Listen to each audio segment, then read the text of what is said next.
ngira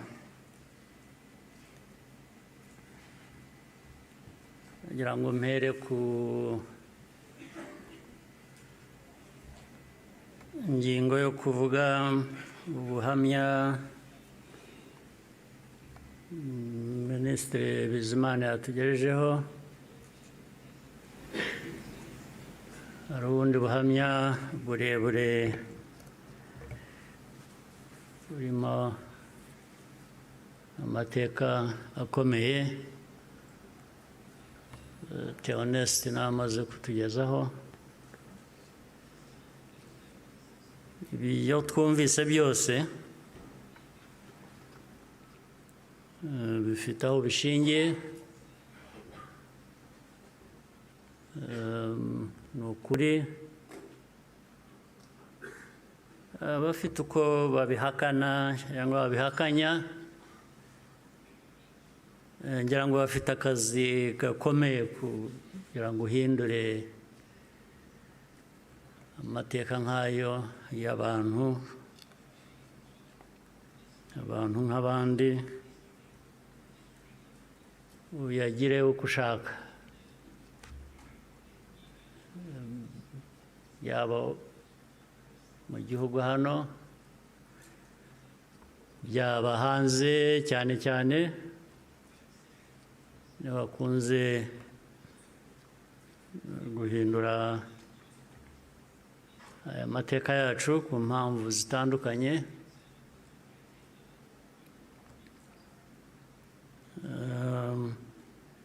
Ibi rero ngira ngo bafite ibyo bazahangana nabyo kugira ngo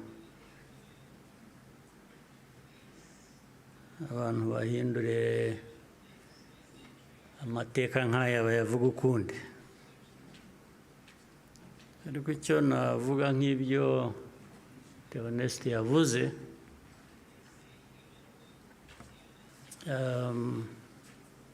ibihe byo birahinduka, ibihe byarahindutse.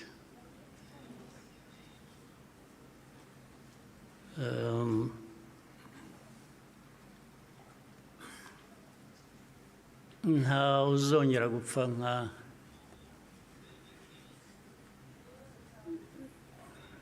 nk'uko Theoneste yabivugaga, n'abapfuye cyangwa nawe uko yapfuye. Buriya yarapfuye, kuba ariho ni nko kuzuka, ariko nta wakongera gupfa kuriya. Impamvu kandi mu zindi nyinshi,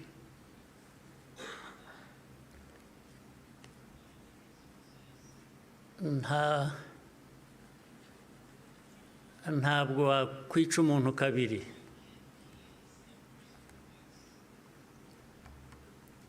Ubigerageje azakwica mbere yo kumwica. Ubwo turi aha mutureba, bamwe bajya bashinyagura bavugira hanze. Igihugu cyose, igihugu cy'u Rwanda ureba, ntabwo gishobora gupfa kabiri.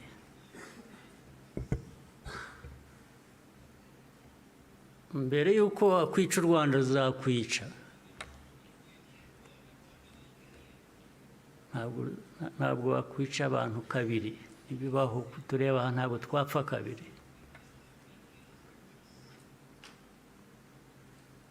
Ari twe bakuru, ari abana bacu, ntawe uzabica kabiri, ntibishoboka, ntabwo byakunda.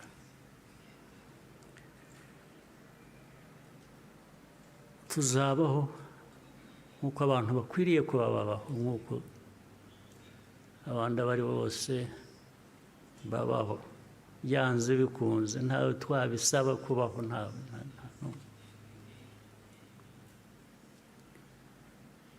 Uko mbivuze uku, hari ababyumva ukundi cyangwa hari abazabisubiramo ukundi, ariko uko mbivuze ni uko nguko aba ariko mu gutwara.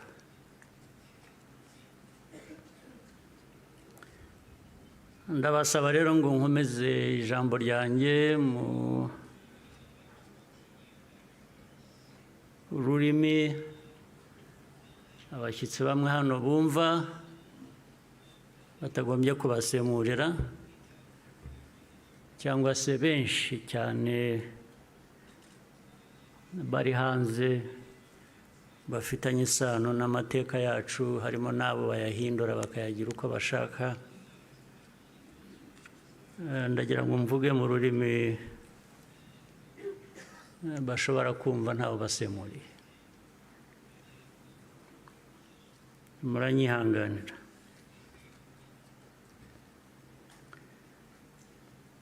Today, we gather again in remembrance to everyone present and watching online. Thank you for joining us on this important day.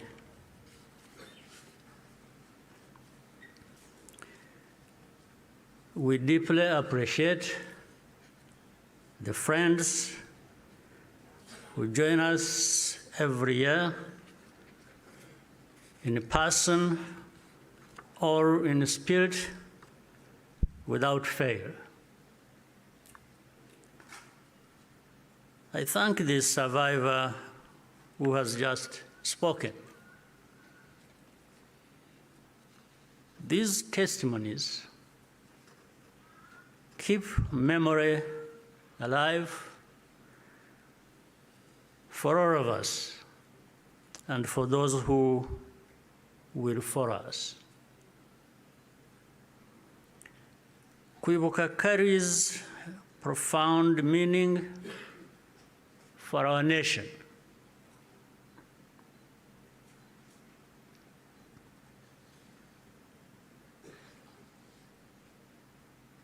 It is how we confront and overcome the divisions that nearly destroyed us. This day empowers us all. We draw on the strength of survivors who provide the reservoir of humanity that feeds our nation's soul.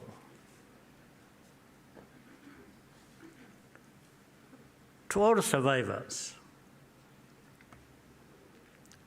know that you are not alone. We stand with you always. Everything we have achieved was only possible because all Rwandans decided to join hands in a common purpose. We honor the role played by every Rwandan in our country's rebirth. The reality of the genocide is clear for all to see. The ringleaders were convicted in international courts with rigorous evidence. The Gacaca process documented the course of the genocide in every single village and neighborhood in Rwanda. Over 50 million handwritten pages were produced during the 10 years of Gacaca. Right here, where we are standing, 250,000 victims of the genocide are laid to rest. And in 2018, the United Nations General Assembly adopted a resolution that called the genocide against the Tutsi by its proper name, with the support of every member state but one.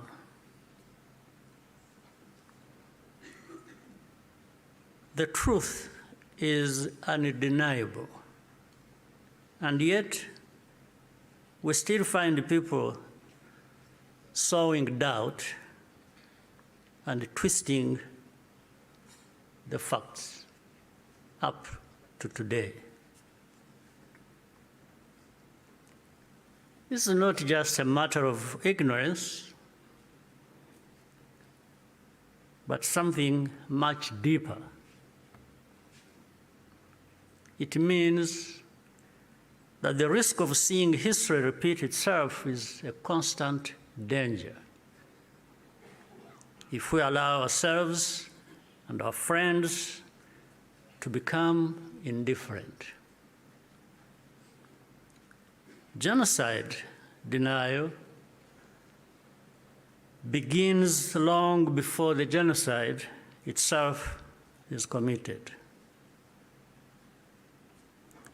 There is a pattern of looking away from the warning signs or taking them lightly. Hate speech turns into hate acts, dismissed as expressions of popular discontent. Behavior that should be immediately condemned is rationalized and minimized. The preparations are masked by narratives of popular grievance and fear. In the process, a moral equivalence is created between the targets of the genocide and the planners of it. All of these elements were present in our own story. There are some who pretend that the genocide against the Tutsi was a spontaneous event. That's not true. It was carefully prepared and carried out in plain sight.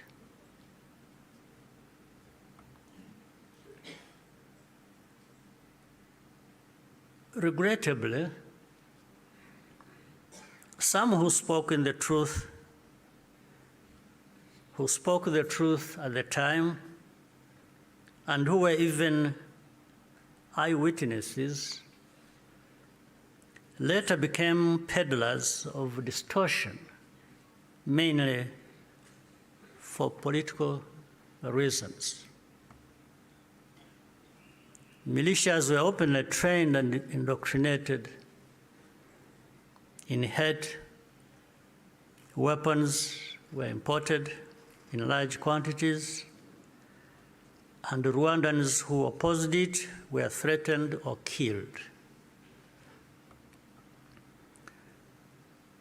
Before 1994, communities were subjected to waves of smaller massacres meant to normalize the killing and also to measure the reaction of the wider world. And with only a few heroic exceptions, the world was unconcerned until it was too late.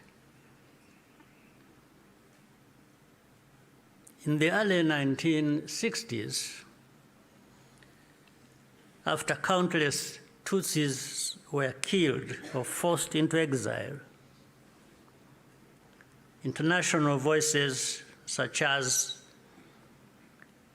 Bertrand Russell, to name just one, described it as systematic extermination.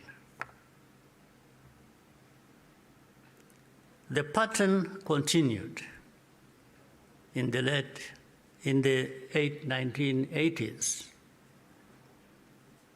and early 1990s. When Tutsi communities such as the Bagogwe in the northwest were targeted in organized attacks,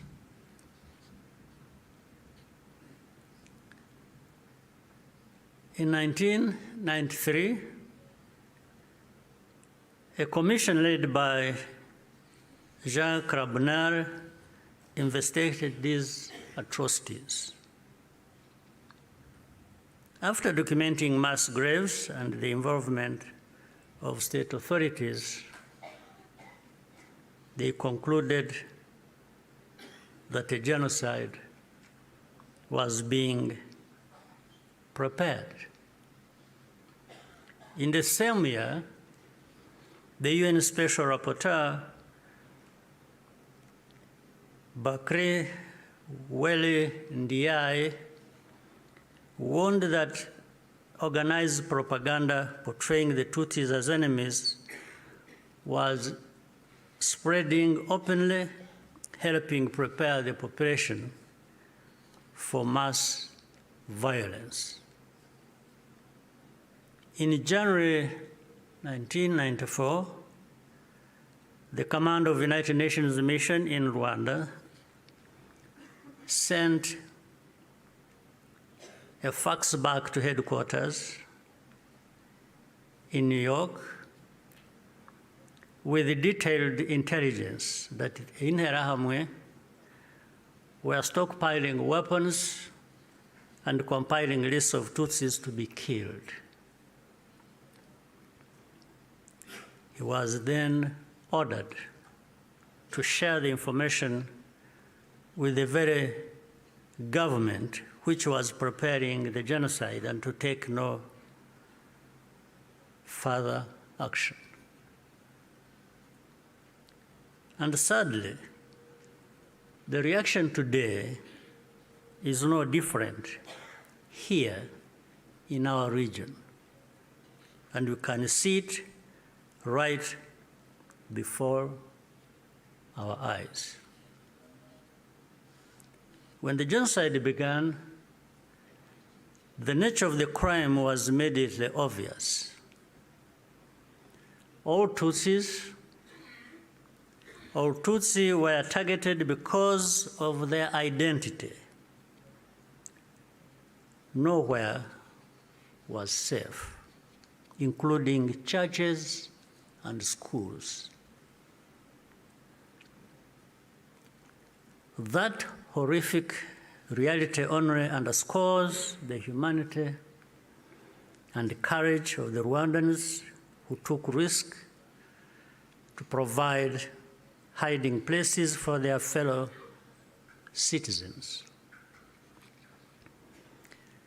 The reaction of the international community was to evacuate foreigners and withdraw most peacekeepers. At Eto, Kichikiro, when the peacekeepers withdrew, thousands of desperate Tutsi were left to die. Such scenes were repeated across the country. If these forces had instead been supported to protect Rwandans, the killers could have been deterred and many people would still be alive. The lives saved by the United Nations peacekeepers who were allowed to remain makes clear how much more could have been done with the political will. Even as the killings accelerated, the language used to describe what was happening itself became a matter of calculation. Genocide is defined in international law precisely to create an obligation to act. To witness such a crime and deliberately refuse to use the term is, in effect, genocide denial, perhaps even a form of aiding and abetting.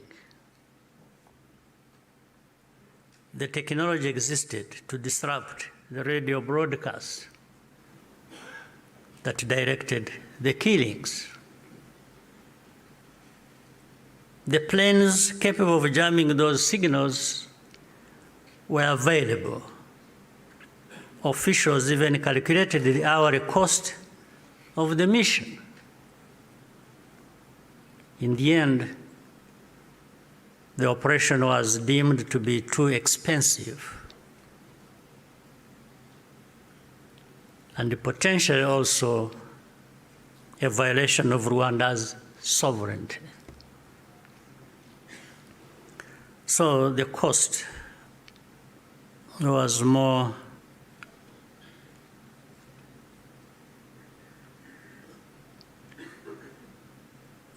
it became too expensive. It was more expensive, especially when in their minds,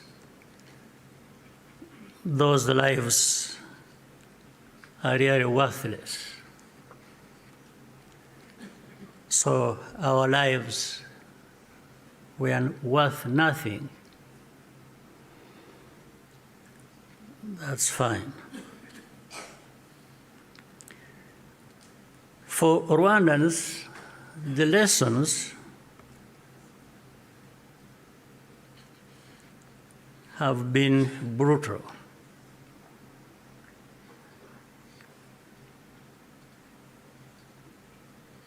And those lessons have not been forgotten.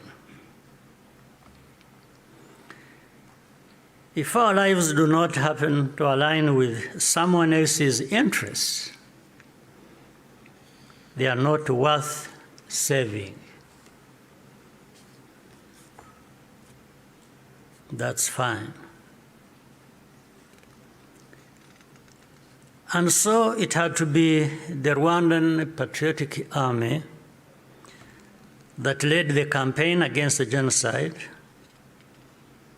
and ended it.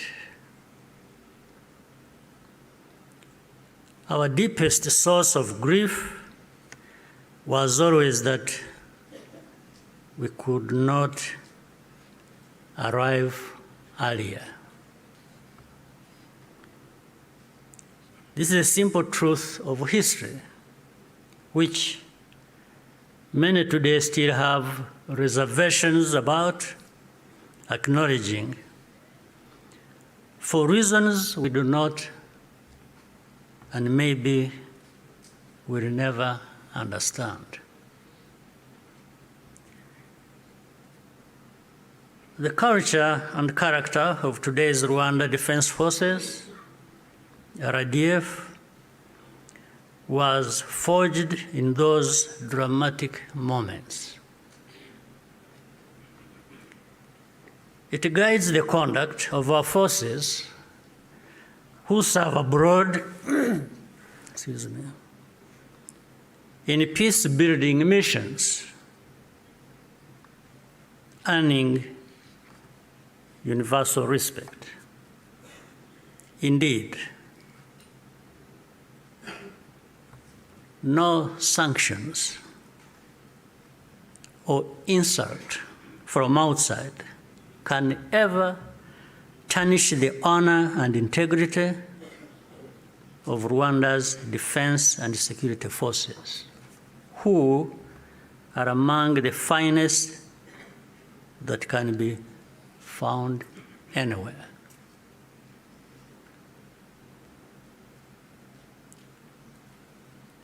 I look forward to raising this matter of sanctions at the highest level to understand the basis for such an injustice.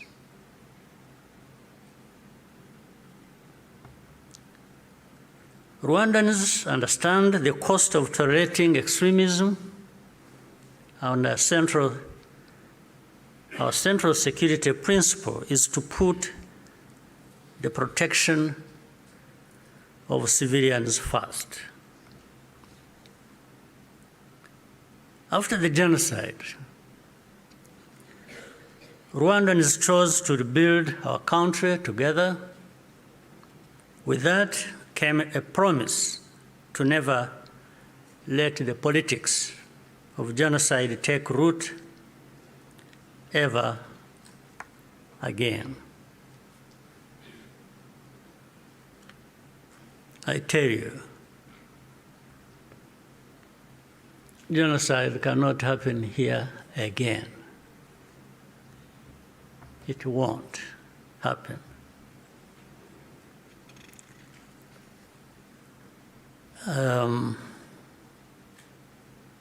Even with those noises you hear in the region of people gathering from Europe, from wherever, and meeting in Kinshasa and bringing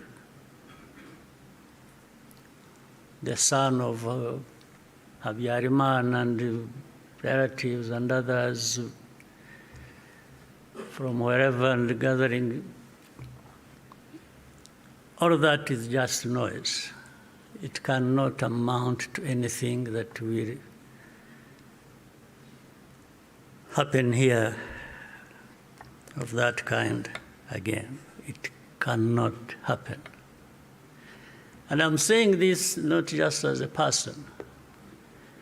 And I'm just saying it because I know every Rwandan, young and old, is as determined and is saying so, like I'm saying now to you.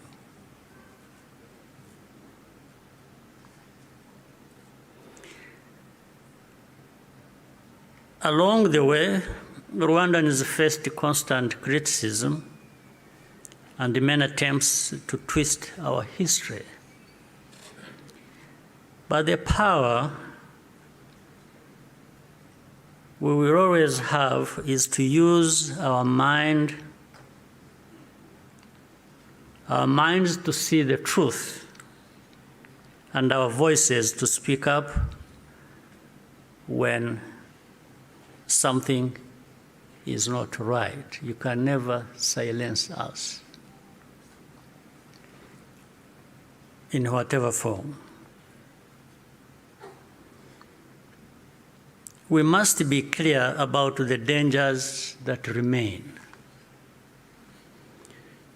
When the genocidal government collapsed in July 1994, the soldiers and the militia fled across the border into DRC, forcing millions of civilians along with them. Inside the camps, they organized into what is now known as FDLR and launched a sustained cross-border insurgency against Rwanda, claiming tens of thousands more lives. This was the period known as the Abacengezi insurgency, and the western border was only fully secured by the end of the 1990s through the combined efforts of our army and the brave residents of those areas. And since then, our defensive measures have been aimed at ensuring that such attacks can never again be made across our borders. This is not a problem that should be left to Rwanda alone. Doing so only rewards those behind the threats, while Rwanda is penalized for standing up for itself. Imagine a farmer whose field catches fire. At first, the flames are small. A few neighbors think it does not concern them. Others say the wind will change and the fire will die out on its own. So they watch and wait. But the wind does not change. Meanwhile, a pyromaniac is secretly adding fuel to the fire. So the fire spreads from one field to another, and then into the forest and the towns and beyond. Only then do people run with the buckets of water and call for the establishment of a fire department. Africans, more than most, should understand that the danger of moral passivity in the face of hatred and violent extremism.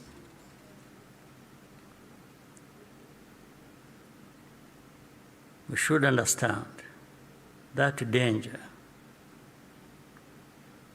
especially in the face of hatred and violent extremism. Africans, more than most, we must be reminded by all this history. Today, our continent accounts for the majority of the world's active conflicts. In 1994, Africa's collective institutions also failed to respond. I say this because the call for African sovereignty, legitimate and necessary as it is, must also mean that African institutions act decisively when Africans are at risk. Bad actors must not be allowed to hide behind the principle of sovereignty, to evade responsibility for abuses or deny citizens their rights. We cannot afford to repeat the mistakes of the past. Genocide ideology is still spreading in our region. Left unchecked, it has the power to take us all backwards again. There are those who claim that Rwanda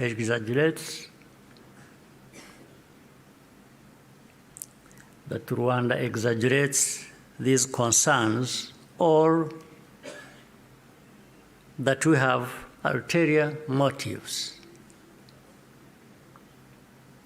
This is not only false, it exposes the deep cynicism that led to the tragedy we commemorate today.